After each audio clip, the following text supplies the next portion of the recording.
So I think we're going to have to create strong frameworks and to monitor and address these biases and make sure that any automated decisions are clear and justifiable. And I think, again, I've referred to it before, but the cultural shift within our organisations is going to be massive. So embracing these changes means fostering a culture of continuous learning and adaptability throughout the entire organisation, not just in kind of the data spaces. And we need to ensure throughout our organisations that we're equipped with the skills to make the most of the technology and to stay ahead of that curve. And I think that's the difficult bit. Welcome to Data and AI Mastery, the podcast where we bring you cutting-edge insights, practical advice, and inspiring stories from the leaders shaping the future of data and AI across the globe.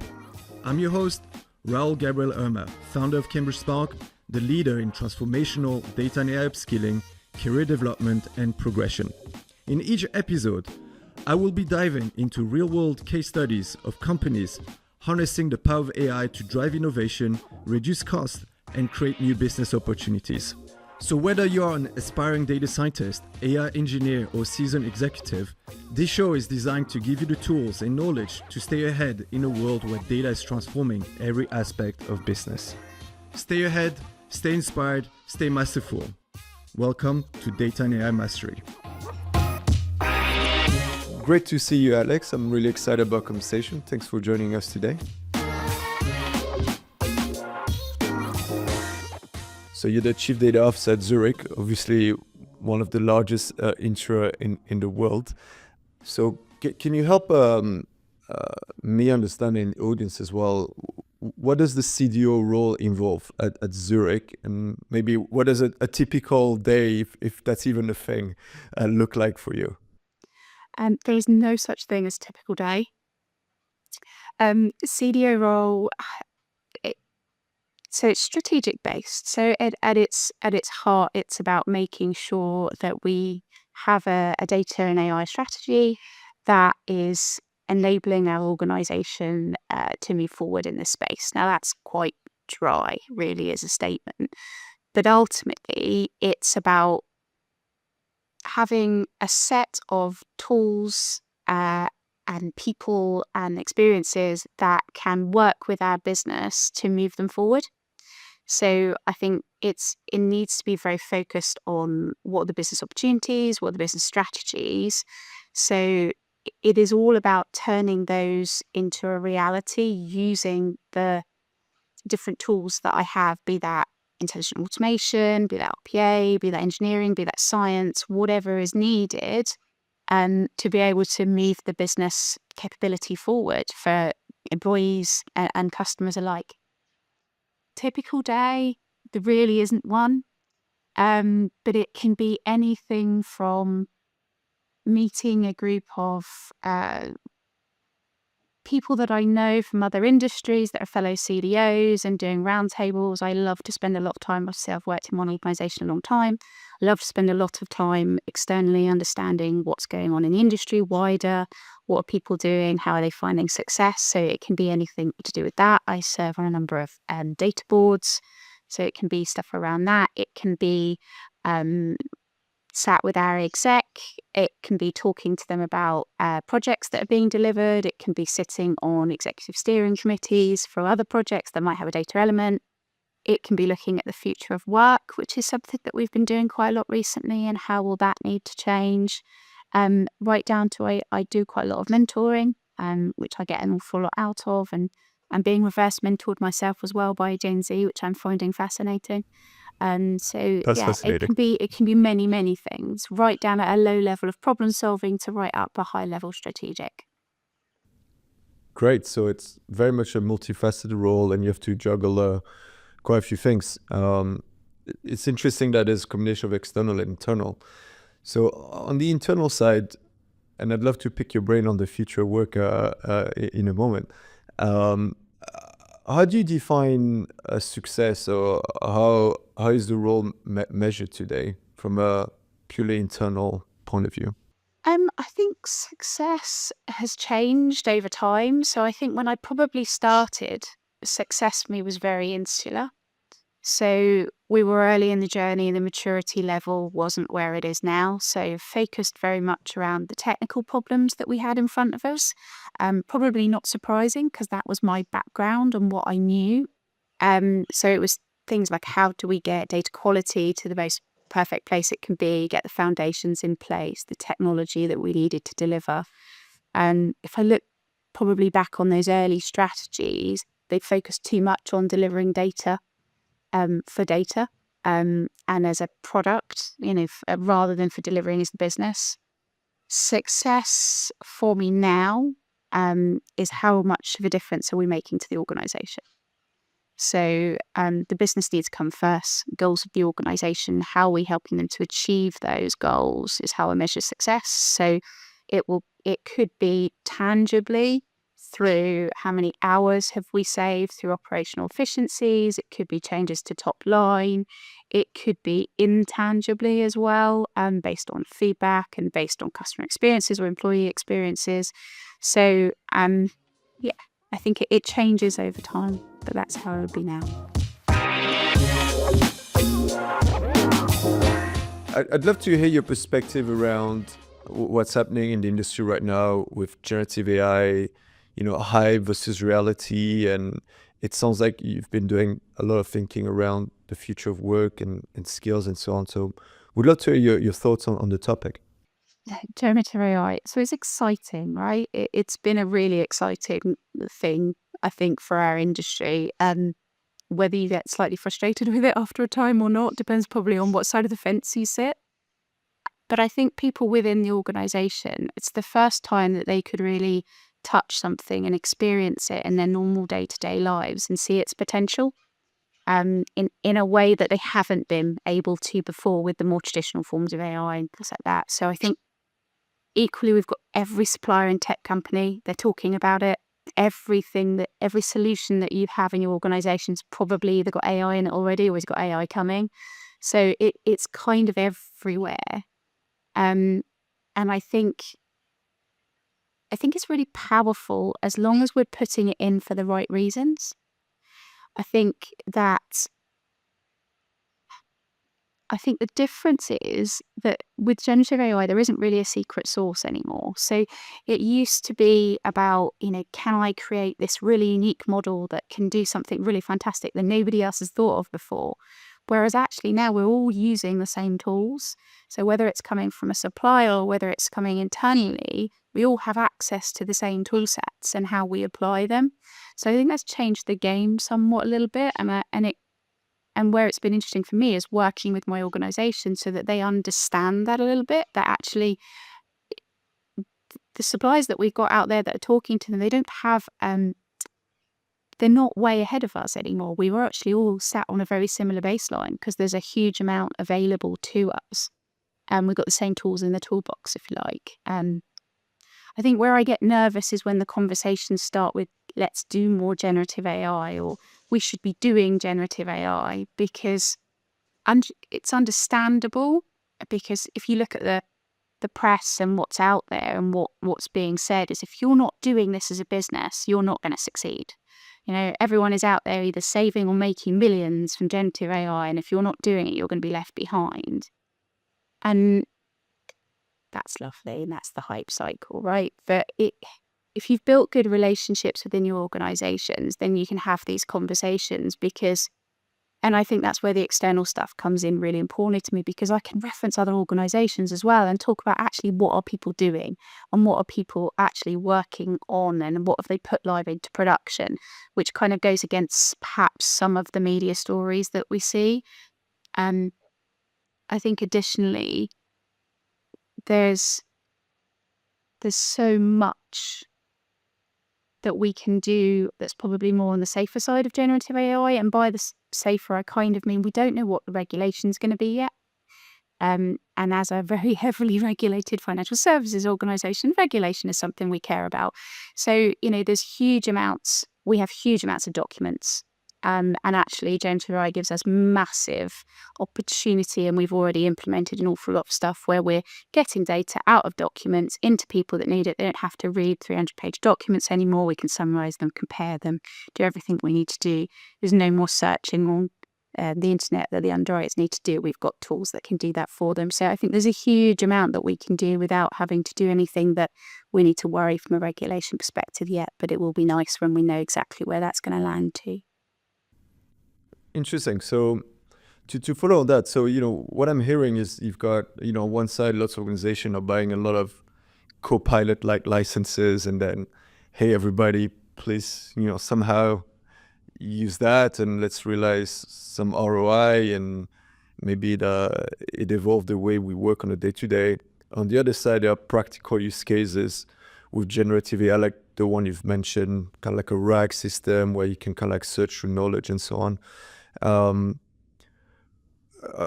do you think about it? Do you think an organization should start with one bucket and then the other one, both at the same time? If we talk about use cases, I'd love to hear from you. What gets you excited in terms of current use cases?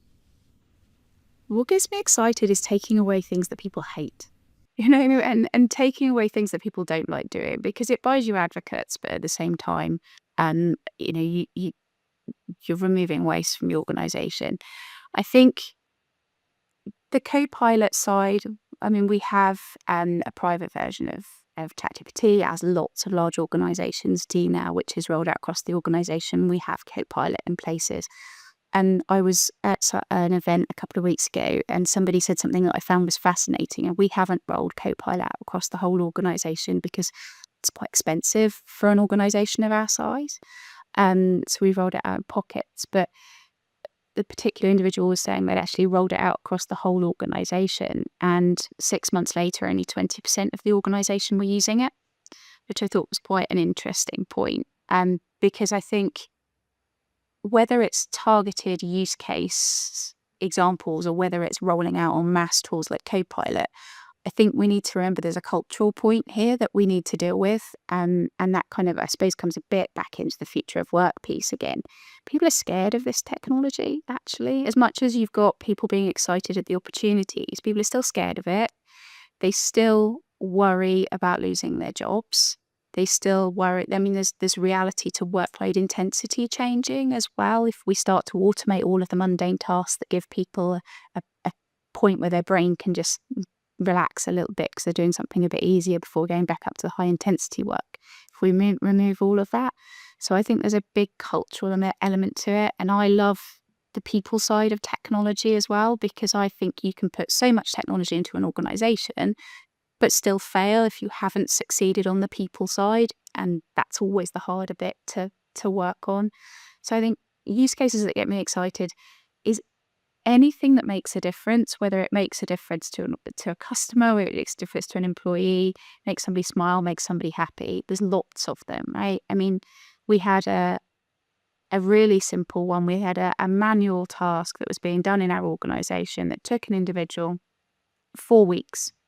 It was literally open documents, find them a place type job. 4 weeks worth of work. They can now do that in about 3 seconds because we've created a little thing that can do it for them. Brilliant, right? They never need to do that again.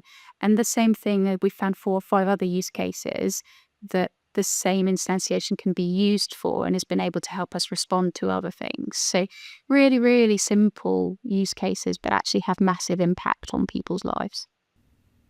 Amazing. And how did those use cases surface, actually? Was that from the individual themselves or through conversation? Can you help us understand this a bit more? So we do a number of different things. We try to talk to the organisation a lot. And we've spent a lot of time working with them on talking to them about their problems and opportunities rather than coming along and going, I want to put some generative AI.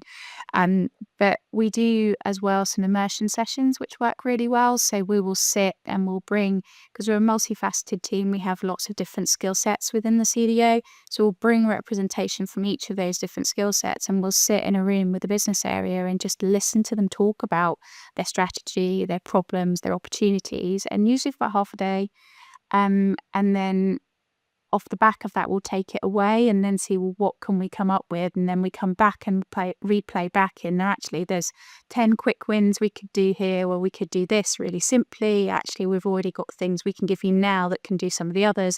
And then there's probably 2 or 3 bigger, more long-term pieces that we can look at with a little bit of working and collaboration. So we do some of that. We do quite a bit of that. There's also just conversations. We talk to people. I think because we socialize through internal communications and things like that, people are aware. I've run sessions at the senior leadership group, which is kind of our exec -1 that we do once a quarter. So I've run sessions there, just doing some little short demos of some of the tools and things that we've delivered, so that people can come along, because it's amazing the difference it makes when somebody sees something tangible, because then they go, oh, could that work for X and could that work for Y, which is usually really easy to move that use case into the other. So great. So it sounds like part of your role is really to inject a culture of innovation, or a mindset of thinking about how to solve problems and come up with ideas which can then get implemented. That's super cool. I love what you said about, at the end of the day, you gotta be useful, focus on removing waste, make people's life easier. That's always a great starting point to showcase ROI. So that's really helpful to hear. And my next question, so clearly the space is evolving fairly fast, and you have to continuously keep up and stay up to date. So I guess my question is, as a senior leader, how do you see things evolving in the next few years in the data and AI landscape, and perhaps for the insurance industry, if you're able to kind of share your views? So I think one of the biggest opportunities we have within the AI and automation space is the organizational transformation.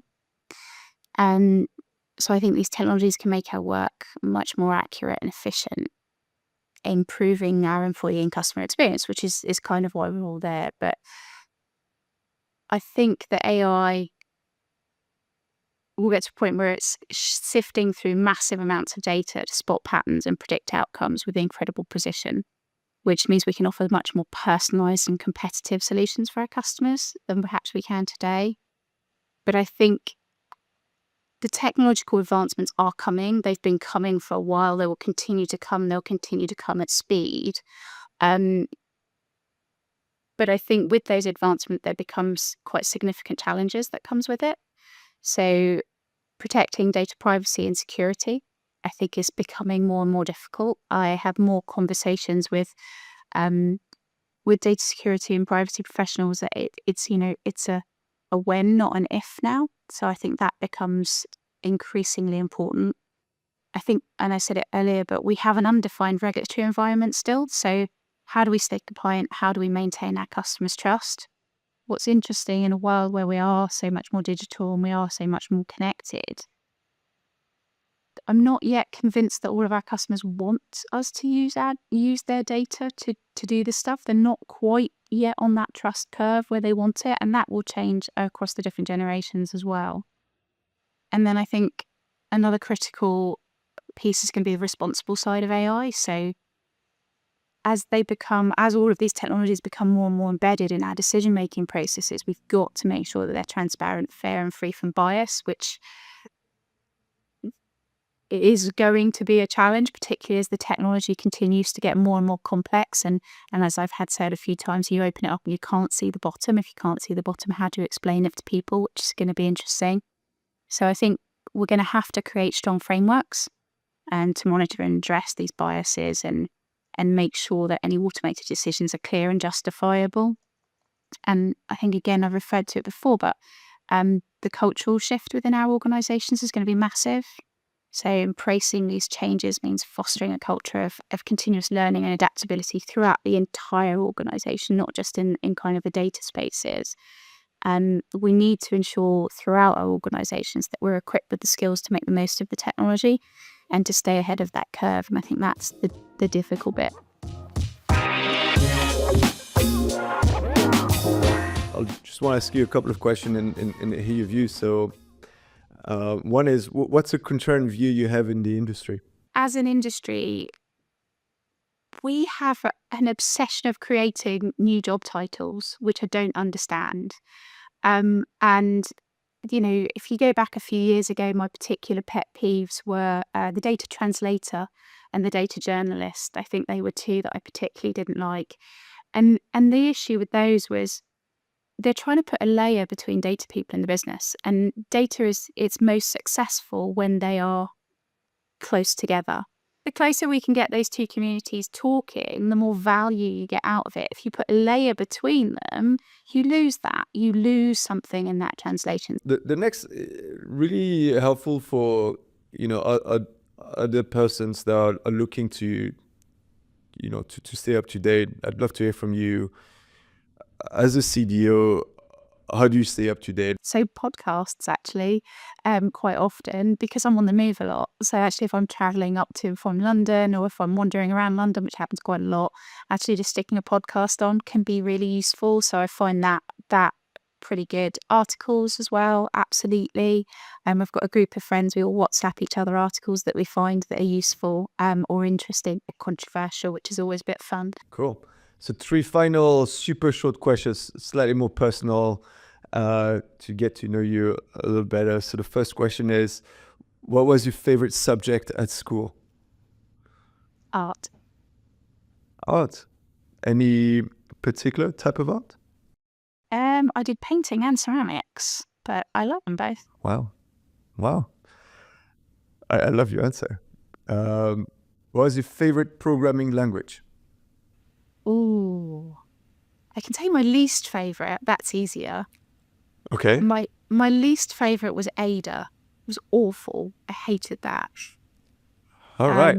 But I was a bit of a geek. At university I used to teach myself random programming languages just because I could. So I quite like the fact that I can program in COBOL. I'm not going to say I enjoy it, but I quite like that I can. I always quite liked SAS, Python. But yeah, Ada was definitely the one that I hated. Can't even tell you why, but really, really hated it. I need to connect you with Monica, another CDO who loves Ada, actually. Okay. That has to be and, someone. I'm sure you two will have a really interesting discussion. That's great. And Cobalt, yeah, very lucrative programming language, I hear, actually, given not many people I have can debated code. that on a couple of occasions. Nice. And final question, what's your favorite music genre? Ooh, I don't know that I've got one because I think it really depends on my mood and it will change. So I think it can go from, I don't know, classical music right the way through to 80s, up to 90s dance and rave and everything in between, All just right. depending on, I love music, so just depending on my mood, I think. Thank you, Alex. It's been a real pleasure to have you on the podcast today. Thank you for your time. You're very welcome.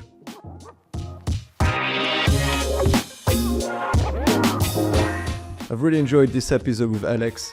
She's such a kind person, and we've talked about a range of topics. So there's a couple of takeaways that really stood out. The first one is the role of a CDO has clearly evolved over the years. Alex has worked at Zurich for 20 years, so she's been able to really see that evolution. And originally, it was more of a technical role, focused on data concerns, data quality, and so on. But clearly, the role has evolved to be much more strategic and focused on delivering business value to a range of stakeholders in the organization. So that's been fascinating to hear that journey. The second takeaway was around sort of the adoption of AI. And we talked about 2 buckets. One, kind of like more the generic bucket around Copilot-like tools. And the second bucket around use case specific use of generative AI. It was quite interesting to hear that stats from one of the peer that, despite buying all those licenses, only a subset of the organization is actually adopting it, which kind of like indicate that, the right approach is not to spend a lot of money and everybody get on with it, but actually identify population internally that makes potentially best use of those tools, can get some quick ROI, and then build on thereafter. So that was always interesting.